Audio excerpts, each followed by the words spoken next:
Përshëndetje nga unë Klea Kica dhe mirë se erdhët në Vibe. E ftuara parë është Lidia Fazli.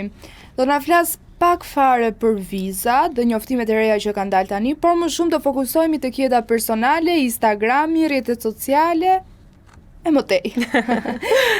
Lidia, përshëndetje dhe faleminderit që erdha. Faleminderit për ftesën. Jam shumë e lumtur që të kam. Gjithashtu dhe unë. Në këtë vibe. Në këtë vibe. Në fund pastaj do të pyes se çfarë vibe të dha emisioni Vibe. Edhe unë do t'ju pyes se çfarë vibe ju dha vibe im. Atëherë, për cilat shtete aplikojnë më shumë shqiptarët sot?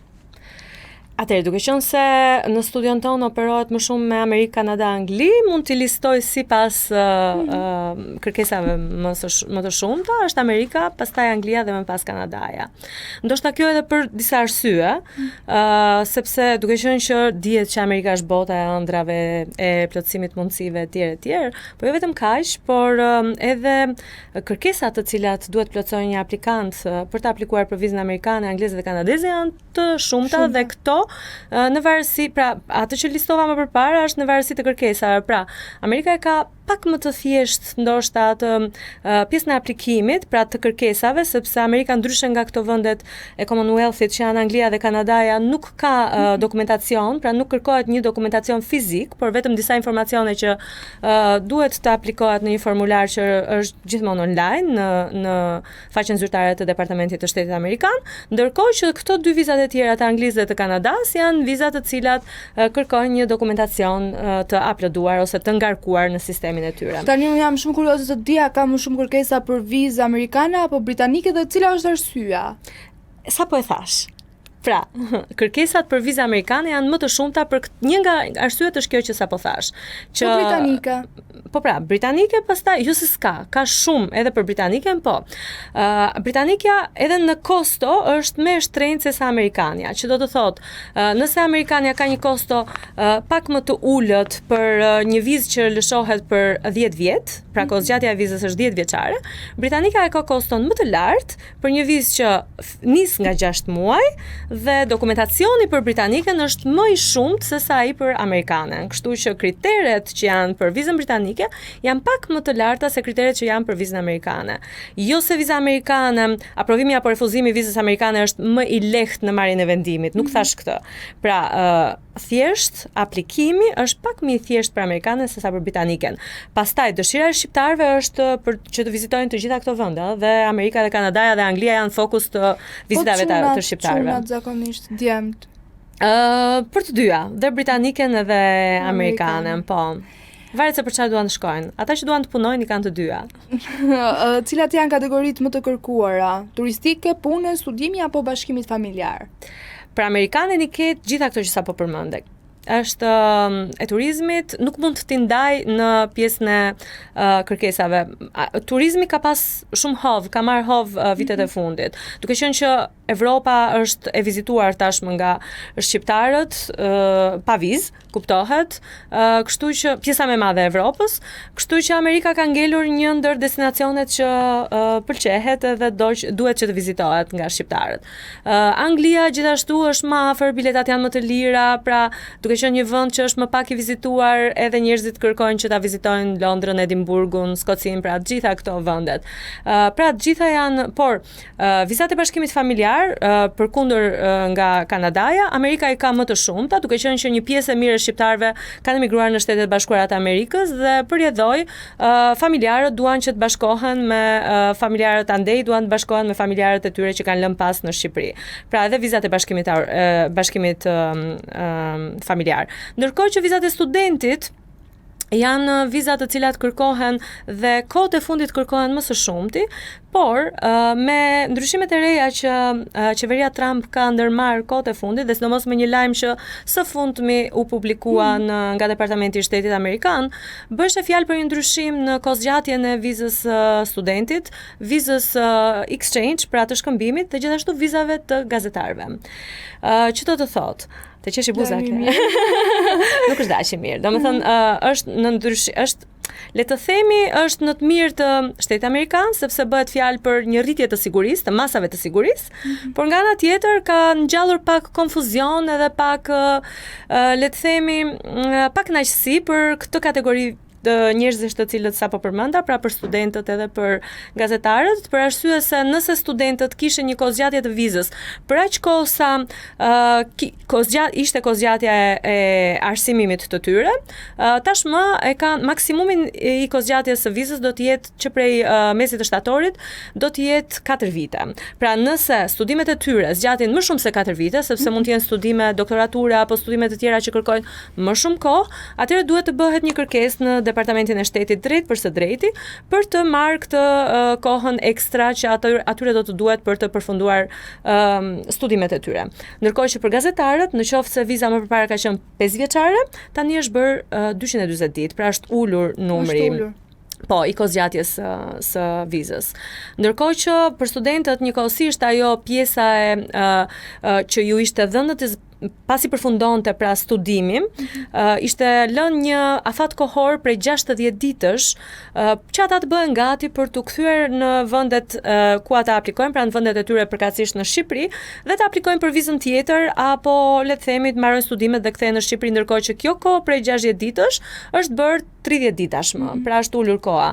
Gjitha këto bëhen për arsye sigurie për Shtetin Amerikan, kuptohet. Cilat aplikantë kanë më shumë mundësi të marrin një vizë turistike? Kriteret për aprovimin e një vize turistike janë të shumta. Si për shembull? Kriteri i parë dhe më i rëndësishëm është lidhja e fortë që ti ke me vendin tënd. Lidhje e fortë, çfarë ne kuptojmë ne me lidhje të fortë? Do të thotë që ti shkon në Amerikë dhe shfrytëzon atë vizë për të cilën ty të është dhënë, e shfrytëzon pikërisht për atë që çfarë të është dhënë, pra për arsyen e turizmit përkatësisht.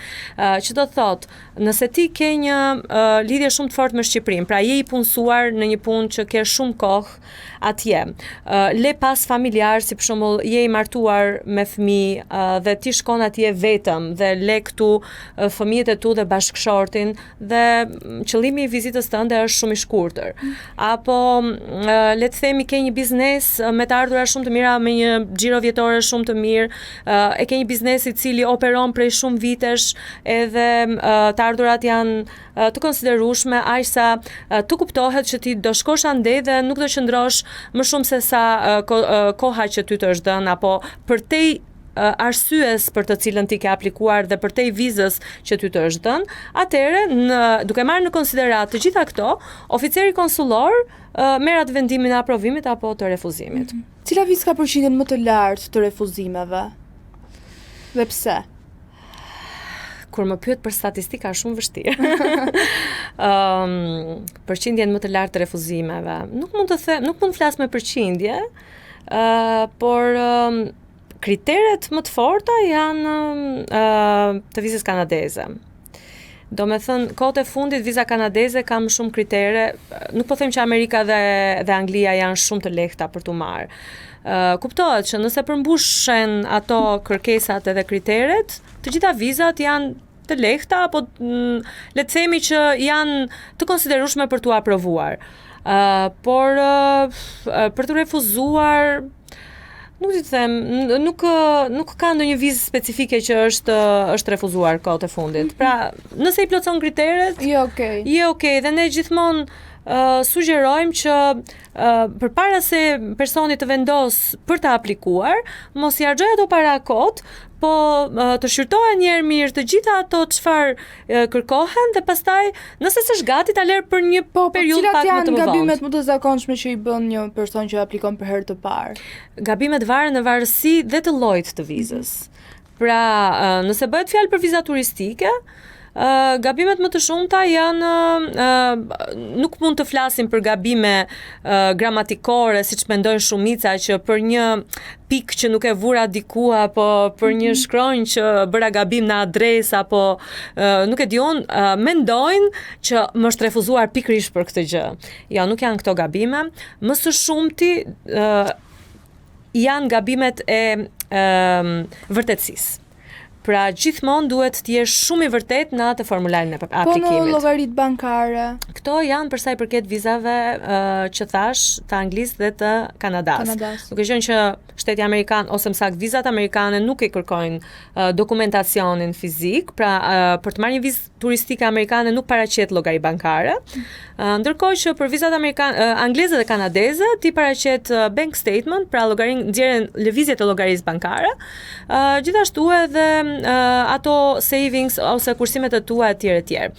Tani, për sa i përket për llogaritjes debitit dhe të kreditit në llogaritë bankare, se jemi bërë një çik ekonomist ne. Po pra, të gjithanshëm për këtë gjë, duke qenë që kemi përvojën dhe e shikojmë se ku çdojnë më së shumti aplikantët. Kështu që në pjesa e llogarive nuk është domosdoshmërisht që të kesh shuma të mëdha parash në bank. Shuma duhet jenë aq sa ti të përballosh vizitën tënde në shtetet përkatëse, pra në Angli apo në Kanada, por duhet që ato lëvizjet që ti ke në bank të jenë të mirë prezantuara, të jenë të mirë paraqitura dhe të dokumentuara. Pra kjo është një nga kriteret. Tani, a është më vështirë të marrësh vizë kur ke udhëtime të mëparshme jashtë vendit? Sigurisht që ka të bëj fare. Për sa kohë seksioni i udhëtimeve të mëparshme në vende të ndryshme jashtë Shqipërisë është i vendosur në formularin e aplikimit në secilën nga këto viza që ne përmendëm, do të thotë që ajo ka rëndësinë e vet. Pra, është shumë më mirë që ti të kesh lëvizje të tjera të mëparshme, duke qenë që ti si aplikant të pëlqen të udhëtosh, të pëlqen të vizitosh shtete të ndryshme dhe tashmë i ka ardhur radha për të vizituar Amerikën, Kanadan apo Anglinë. Por më ka ndodhur me një nga klientët e mi, dhe jo vetëm me një, po një që më kujtohet mua, që kur kishin parë gjitha ato lëvizjet të tijat jashtë Shqipërisë, i kishin thënë që ke më shumë lëvizje se sa... Më thënë, nuk e di si fix eksaktësisht e kishin thënë, po më tha personi, siç ai ma përcolli më pas atë, më tha që nuk i pëlqeu që unë kisha lëvizur kaq shumë jashtë vendit. Më thënë, ka dhe kështu. Pas ka dhe kështu. Sa një personi që i është refuzuar shpesh herë, mund ta marri përsëri? Sa e vështirë është Ne sugjerojmë që personat të cilët ju është refuzuar sot, ta zem, sepse ka shumë pyetje që mua sot më refuzua viza, kur mund ta aplikoj sërish? Atëherë, ne sugjerojmë që të mos bëhet një aplikim i ri nëse nuk ka ndryshuar diçka në formën e aplikimit, pra në gjendjen tënde, në situatën tënde si person, në rrethanat e tua, le të themi. Se nëse ti shkon sërish me të njëjtat rrethana në aplikimin tënd, i bie që ti thjesht po tenton. Po. Por kjo është përqindja është shumë e madhe për të refuzuar sërish, se ti nuk e ndryshuar asgjë. Pra ti po shkon dhe po mendon që ai oficeri konsullor ja ka fut kot, le të themi, por që nuk është kështu. Gjithçka është analizuar, është para analizuar, që kur ata kanë marrë në konsiderat formularin që është aplikuar, ka kohëzgjatja e procesimit të vizës është e ndryshme. Viza amerikane turistike, nëse aplikojmë sot, intervista, pra marrja një datës i interviste është diku rreth 2 muaj më pas. Ndërkohë që me këto 2 vizat e tjera të Anglisë apo Kanadas ndodh ndryshe. Ti aplikon, ajo dhënia e biometrikeve është për ndoshta 1 javë dhe pastaj për të marrë një vendim nëse ta provohet apo të refuzohet është gati 14 ditë ose deri në 3 javë. Ti si person që nxjerr viza apo Jo, unë jam një person që ndihmoj qytetarët për të aplikuar sakt. Cilat vende ke? Jo, unë nga këto të treja kam shkuar në Amerikë, kam një vizë amerikane dhe e vizitoj shpesh Amerikën, më pëlqen shumë Amerika për turizëm. Po në Londër apo Nuk kam qenë, as në Kanada nuk kam qenë, mendoj që të shkoj së shpejti. Nuk kam qenë sepse duke qenë që në Amerikë unë kam edhe njerëz familjar të shumt përveç se kam shoqëri, në këto 2 vendet e tjera nuk kam as shoqëri as familjar dhe nuk më ka shtyr ai kurioziteti që unë të shkoj, për të qenë e sinqert, por tani që në Kanada më ka shkuar një nga kushëriat e mia, është një arsye më shumë që të më shtyt marr vizën kanadeze. Edhe Londra shumë shpejt do ta shoh. Londra unë mendoj se është e bukur. gjitha vendet janë të bukura. Mjafton që ti të gjesh arsyen dhe motivimin për të shkuar. Tani, ti lejm vizat? Nuk mundem më me vizat. Unë flas për vizat me kënaqësisë me orë të tëra. Jo, nuk mundem më për vizat. Nuk mundem. Okay. Unë mendoj se këto vizat ndonjëherë janë edhe me fat. Është edhe pak me fat, kuptohet. Unë nuk i besoj shumë, është për mua janë kriteret e plotësuara. Pra nëse ti plotëson kriteret, për mua je okay. Pra shkon me ballin lart ose me kokën lart. Me kokën lart. Kurse në rastin kur ty të cedon diçka, atëherë shikon dhe thua që ja ve pak fatit. Po, fati. Lidia, unë tani dua të flas edhe pak për jetën tënde private, personale, jo vetëm për vizat. Unë jam e hapur, ti e di. Unë e di që ti e hapur. Ti merresh dhe me Instagram, rrjete sociale? Merrem dhe më shkthyer në një punë full time. Full time. Pse them Si full time? menaxhon? E menaxhoj. Është një punë kur gjërat bëhen me pasion. Unë nuk e nisa me pasion, me thënë të drejtën. Është një gjë që nuk e kam nisur kështu. E kam nisur si një le të themi si një trampolin që unë të e nisa fillimisht me faqen time private, personale. E bra publike, duke qenë që mendoja se kisha diçka për të influencuar tek breziri. Dhe realisht kam. Nuk kam shpalosur gjithçka, po ngadal do të shpalosim. Kjo ka ndodhur diku te para 5 vitesh. Duke qenë që media sociale, rrjetet sociale ka qenë një urë shumë e mirë ose një media shumë e mirë për marketing dhe është kthyer në një nga mjetet më të mira të marketingut. Se më vjen fjala në anglisht më shpejt se sa në shqip, duke qenë një përkthyese zyrtare.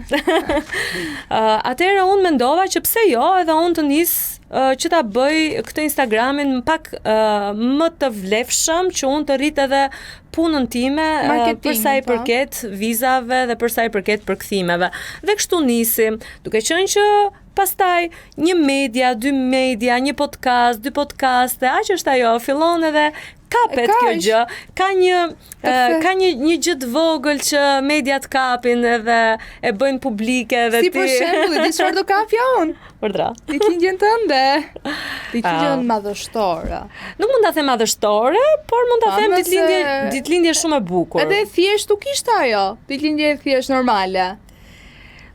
Tani unë, pse ka përpara kaq përshtypje? Unë mendoj që kohët e fundit shumë po i bëjnë gjithë ditëlindjet tani. Jo të gjithë. Kush ta organizoi ditëlindjen?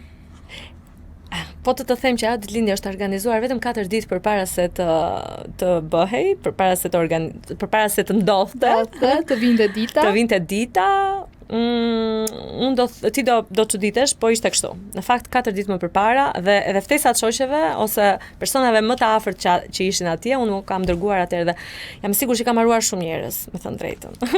Ke haruar? Kam haruar. Ka ardhur një pak kënaqësi nga njerëzit që të kanë ardhur. Po. Pak kënaqësi vjen dhe nga njerëzit që sfton dhe nga njerëzit që fton, janë aty, kënaqen dhe më pas dalin ato. Po pse pikërisht zgjodha? Jo, ideja është që unë kam një mike shumë të mirë, që më njoh nga Instagrami, edhe që ka një biznes të cilit unë i kam reklamuar produktet e veta dhe ne jemi kthyer pastaj në mikesha shumë të mira, nuk e kemi më këtë lidhjen e punës që kishim. Dhe ajo e mbante mend kaq shumë të kujdesshme duhet të jenë sa mikesha që të duan vërtet dhe të kanë në zemër, sa ajo e mbante mend ditëlindjen time që unë e kisha pas një javë. Dhe më thot, më vjen një ditë dhe më thot, Ledia, unë di që pas sa ditësh ti ke ditëlindjen, çfarë dëshiron që unë të bëj për ditëlindje? Edhe ajo e dinte që unë kisha nevojë dhe dëshirë për një telefon të ri. Edhe më thot që unë kam menduar të blej ty telefonin e ri dhe unë i them jo. Nuk do ma blesh telefonin e ri, se unë kam qef që këtë 4-4-ën unë ta festoj. Sa? 24-ën. Ditëlindjen time. Ti je? 24. Mos u çudit. Okej. Ti je 24? Po. Edhe kjo është e pabesueshme. Jo, mi pse është e pabesueshme? Sot vajzat janë të gjitha të kuruara. Nuk ka pse të jetë kaq e pabesueshme. Edhe ishin. Faleminderit.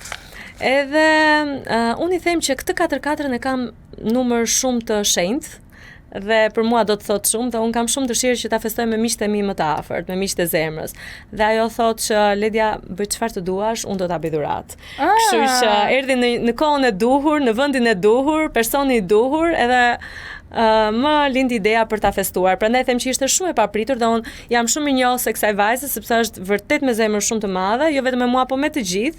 Kështu që për mua ishte shumë e bukur si surprizë. Mund ta quajmë dhuratën më të bukur të ditëlindjes? Ishte dhurata më e bukur e ditëlindjes, po jo vetëm se pastaj në atë ditëlindje më kanë bërë surpriza shumë njerëz të dashur, kështu që si për shembull na jep ndonjë detaj. Po jap shembull disa miqtë e mi të rinj që unë i kam njohur në një komunitet shumë të bukur mes CEO-sh të Shqipërisë. Ndoshta nuk e them emrin se nuk dua që të bëj publicitet, por jam pjesë e një komuniteti shumë të bukur, lider është në Shqipëri dhe një pjesë e tyre, të cilët ishin të ftuar në ditëlindje, më kishin bërë një surprizë shumë të bukur. Pra një dhuratë shumë të bukur. Të tjerë. Pra kisha shumë njerëz të ftuar, të cilët më bën surpriza shumë të bukura dhe unë lumturova shumë. Siç kishte nga ata të cilët nga pas folën, por ne nuk ja mbyllim dot gojën njerëzve. Ata mund të flasin sa të duan, ne prap shkëlqejmë. Pema me kokë gjuhat. E vërtetë është. Thon ndonjëherë që mendjet boshe bëjnë më shumë zhurmë se sa ato plot. Bravo. Ti përposi super e bukur, je edhe super inteligjente e zgjuar. Shumë faleminderit. Edhe te femra përpos bukurisë vlerësohet inteligjenca rreth para, unë mendoj se një femër po shpresoj shumë që kjo shpreha jote të marr jetë në disa njerëz, sepse duhet që ca të rinj ta vënë këtë më shumë në punë se sa në fjalë. Tani, më the jam 44 dhe unë ngela gojë hapur. Po kam një pyetje, kam dhe një pikë pyetje në kokën time. Vërtëra. Çfarë bën që je kaq e bukur, kaq e kuruar, kaq e mbajtur dhe nuk tregon fare si 44 vjeç? Tani po më skuqë, se s'kam vënë as make-up sot. Edhe pa make-up, imagjinon tani. Nuk ka vënë as make-up. Edhe pa make-up, madje. Se më thek shumë, momentin e fundit, last minute, unë isha gati, unë gjithmonë gati. Mos ndoshta kjo është ai sekreti që ndihesh kaq? Tani unë mendoj që duke qenë që shumë njerëz, unë të falenderoj së pari se më ke bërë komplimenta sot sa ma ke bërë ditën. Ore sa të pash, po unë mendoj që tek një njeri bukuria është më shumë e brendshme se sa e jashtme. Dhe energjia, unë besoj shumë te energjia dhe te kimia, te vibe që ti jep, prandaj jemi në vibe. Dhe duke qenë që energjia është shumë e bukur, ndoshta energjia ime të ka ardhur aq e bukur sa në sytë e tu dukem po e bukur nga jashtë aj sa që jam edhe brenda. Po tani ti je, nuk është se mi e dukur. Faleminderit. Po unë mendoj që është kjo. Megjithatë unë mendoj që është kjo. Për të mos thënë pastaj që unë kujdesem shumë për ushqimin, pra për regjimin ushqimor, shumë pak për palestrën edhe këto aktivitetet fizike, duke qenë që kam disiplinë, po kam vite që kam disiplinë, unë kam qenë dhe një valltare deri në moshën 20 vjeç, pra unë kam qenë një valltare e valleve popullore, pra e folkut shqiptar, kam përfaqësuar Shqipërinë në shumë evente kur kam qenë e vogël, edhe sidoqoftë ajo trupi e mban atë, ka një memorie në muskujt e vet dhe pra e kam dhe një çik gjenetike, po e kam dhe një çik të krijuar, le të themi, edhe të mirëmbajtur gjatë viteve. Nuk është se nuk uroj që gjithë femrat shqiptare, se ka disa që bëjnë një fëmijë dhe bin fare. Kjo është temë tjetër, pastaj unë të sugjeroj të më ftosh për këtë temë sa më pëlqen shumë. Po, patjetër, për këtë patjetër që do të ftoj. Por unë dua të di se sa fiton ti nga Instagrami, nga reklamat. Unë fitoj shumë, por jo para. Unë fitoj shumë, duke qenë që e gjitha ajo lodhje dhe i gjitha i mundim, angazhim, sakrifica përkthehet në klient potencial për zyrën time. Pra, unë nuk marr lek nga Instagrami. Edhe bashkëpunimet i kam shumë të kufizuara. Shumë njerëz më shikojnë dhe thonë pse ti nuk bën shumë bashkëpunime. Kjo është zgjedhje. Nuk është se nuk kam, është zgjedhje imja. Pse ke zgjedhur të mos bësh shumë? Atëherë unë jam sipërmarrëse prej 13 vitesh. Edhe më përpara unë kam gati 26-27 vjet punë. Deri tani kam punuar që 16 vjeç, kam zgjedhur rrugën më të gjatë dhe më të vështirë për të ecur, dhe nuk kam zgjedhur rrugën e shkurtër siç mund të bëjnë disa persona. Shumica. shumica nuk mund të them, por shumë vajza ose djem e bëjnë, dhe sidomos kohët e fundit. Unë e kam zgjedhur këtë sepse unë jam person ambicioz, jam person që kam vullnet, jam person kreativ, jam një njeri me shumë energji, edhe dua që të gjitha këto që unë kam t'i vë në punë dhe mos të rinë aty në sirtar. Por unë t'i vë në punë dhe duke i vënë në punë, patjetër që arri diçka. Kështu që ai fitimi që ne flasim, se shumë këtë pyetje që më bëre ti, po drejtoj me ti. Atë pyetje që më bëre ti, unë ma kanë bërë shumë njerëz të tjerë, që nga prindrit, që nga vllai, familjarët, që janë rrjethi më i afërt, më zgjeruar akoma shoqëria etj etj. Sa që unë dal nëpër televizion, vi nëpër podcaste etj etj, pra shpenzoj kohën time nëpër këto evente, më thonë, a fiton gjë nga këto? Pyetja e parë një shqiptari. Sa fiton? A fiton gjë nga këto ti që po lodhesh kaq shumë? Në fillim fare përpiqesha që t'ua shpjegoja që jo po se kjo fitohet nga kjo, se nga kjo rrjedh kjo etj etj. Tani them po fitoj shumë. Fitoj shumë. Dhe në fakt fitoj. Kam një kënaqësi shumë të brendshme dhe më fitim se ky nuk ka. Dhe pjesa tjetër pastaj është që ajo që thash, që unë kjo përkthehet në klient, por sigurisht që pas çdo fitimi ka humbje. Dhe humbja më e madhe imja është koha shumë e vogël që unë shpenzoj me vajzën time. Është pendesa ime më e madhe, humbja më e madhe që kam në këtë jetë. Vajza ime është 7 vjeç dhe unë ende nuk kam arritur që të shijoj vajzën time, dhe kur njerëzit mendje vegjël, nga dëshira e mirë apo thjesht për të thënë një fjalë, më pyesin pse unë nuk bëj një fëmijë tjetër, është një nga arsyet që unë nuk kam shijuar akoma fëmijën e parë. Jo më pastaj të krijoj pak kohë për fëmijën e dytë dhe për të dy bashk, dhe pastaj edhe për veten time, dhe për bashkëshortin, dhe për punën, dhe për të tjera e për të tjera. Shumë e thjeshtë që t'japësh mend të tjerëve. Në shqiptar por duhet të veshësh një herë këpucët e tjetrit dhe çizmat. Pastaj që të japësh mend, mund të dukem egoiste, mund të jem e tillë për disa, po për veten time kam arsye plot dhe them me bindje që dua të shijoj vajzën. Mund të jesh egoiste për njerëz që nuk i përputhen asaj që thua ti, edhe për njerëz që nuk u pëlqen e vërteta në fytyrë. Ndoshta, unë nuk e kam problem, mund të jem egoiste për disa të tjerë jam realiste. Kandari është kështu. Unë peshoj nga të dua unë. Përpos komenteve pozitive, që besoj i ketë shumëta, se s'ka arsye për mos me i pas? Mos me si pas? Ke dhe komente negative, se komentet negative ekzistojnë kudo, mendoj unë. Edhe nga komshit e lagjës. Unë edhe në komentet negative shikoj pozitive. Ne di çfarë? Si ja bën? Po spam ato negativet, si do e marrim vlerën e pozitiveve? Si do themi që këto pozitivet kanë kaq vlerë, nëse s'do shikonim ato negativet? Po patjetër. Po kështu është. Si ja bëj? Në fillim fare kisha probleme. Thënë të drejtën i shikoja me lup. Thosha, ja, më ka shkruar kështu. Është bashkëshorti ai që më thoshte, për sa kohë ti ke zgjedhur ti je person publik, pritet të gjitha këto. Në fillim fare nuk e shikonte pozitivisht këtë gjë. Pastaj u ulëm, ushtruan në tavolinë trumbullakët, ai andej unë këtej. Edhe i nxorëm gjitha letrat e hapura dhe tham, çfarë të mira na sjell kjo, çfarë të këqija na sjell kjo. Ishin të mirat më shumë se sa të këqijat në bilanc, kështu që menduam që unë të vazhdoja me këtë gjë, për më tepër që unë e kisha dëshirë. Pse jo? Kështu që dëshirat e mia janë dëshira edhe për të. Shisa dashuria juaj vazhdon të jetë si në ditët e para, besoj, edhe pse ka vite që jeni bashkë. Jo, dashuria nuk është më njësoj. Absolutisht. Po nuk është më njësoj, dashuria nuk mund të jetë më njësoj përsa kohë ato, se dashuria vetë nuk është një koncept kaq, ose le të themi nuk është kaq i vogël, është shumë i madh. Janë ato copëzat që e përbëjnë dashurinë, pra të puzzle-it, që nëse njëra shkëputet, dashuria nuk mund të jetë njësoj. Pra, nëse pasioni humbet, gjë që ne nuk na ka humbur, por një nga copëzat, për shembull, koha që ne kalojmë me njëri tjetrin nuk është më njësoj. Atëherë si do jetë ky puzzle, kjo pjesëza e vogël e puzzle-it që është kohë, është shkëputur, kështu që ai nuk mund të jetë më njësoj. Por nëse do ishte njësoj pjesa e respektit, pjesa e komunikimit, nuk do ishim akoma këtu ku jemi. Patjetër. Domethënë baza juaj është respekti dhe komunikimi. Po patjetër. Edhe çdo marrëdhënie besoj. Kështu duhet jetë. përshtatja.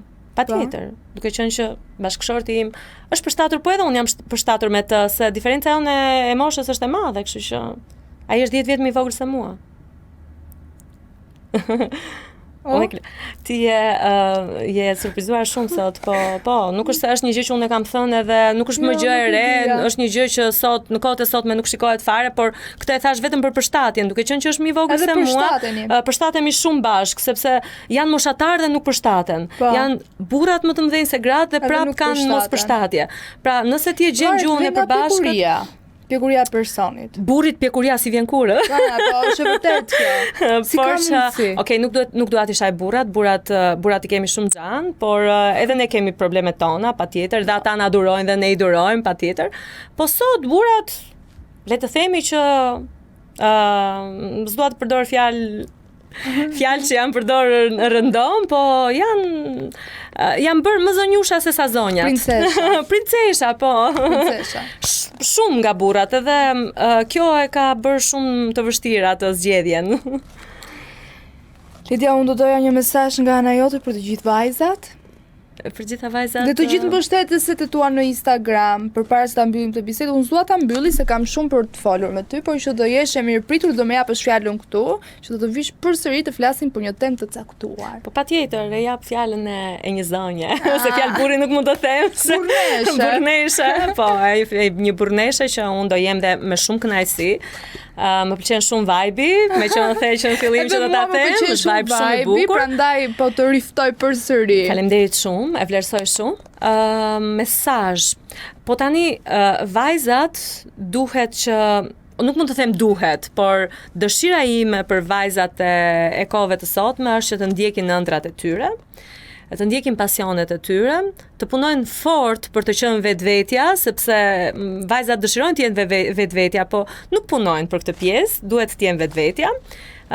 Edhe mendoj që duhet të ngrenë zërin për të qenë aty ku duhet të jenë. Mos e lën veten pas, mos e lën veten pas dore për asnjë arsye në këtë botë. Edhe për askënd. Për asnjë arsye, pra. Ai askëndi ose kurkushi ose askushi është dikush. Lidia, unë falenderoj shumë, je shumë e mirë. Faleminderit shumë gjithashtu. Ju pëlqeu kjo video? Atëherë bashkohuni me ne. Na ndiqni në Instagram, Facebook dhe TikTok dhe bëni subscribe në YouTube. Klikoni like dhe share dhe aktivizoni njoftimet për të mos humbur asnjë video të re. Faleminderit për mbështetjen.